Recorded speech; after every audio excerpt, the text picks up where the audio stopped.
Mes petits flips du jeu vidéo. Quand j'étais plus petit, je jouais souvent à Sonic premier du nom, qui était sorti initialement sur la Mega Drive. Bon, j'y jouais sur téléphone vu que j'avais pas de Mega Drive et que Sonic Origins n'était pas encore sorti à cette époque-là. Bref, j'y jouais tranquillement et je kiffais vraiment le jeu. J'arrivais même à faire plein de petits niveaux et tout. Enfin bref, le jeu était génial, ça allait vite, je ressentais bien les sensations. Bref, quand j'étais petit, c'était vraiment l'extase. Et il n'y avait aucun problème. Jusqu'à l'arrivée de ce niveau. Labyrinth Zone est le seul niveau aquatique du jeu et comme tous les niveaux aquatiques, j'aime pas trop quoi. Je veux dire, la physique change complètement, je suis lent, il y a des pics partout, c'est chiant quoi.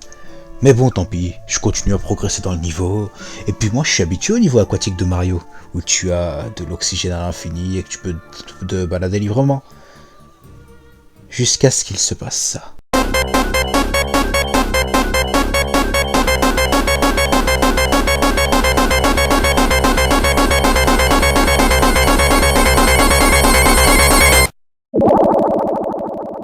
Ce moment m'a terrifié.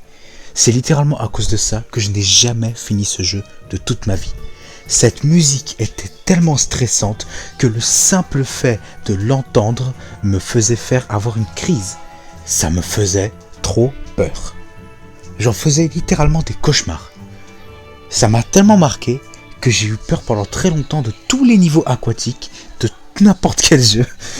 Ah, qu'est-ce que je pouvais être vraiment sensible quand j'étais petit. Du coup, ce que je faisais, c'est que à chaque fois que j'arrivais à ce niveau, je relançais ma partie et je recommençais tout le jeu pour pouvoir continuer à m'amuser sans avoir à souffrir à ce calvaire. Ouais, ça m'a vraiment marqué. Et vous avez déjà eu des petites frayeurs comme ça dans les jeux vidéo? Dites-moi ça dans les commentaires.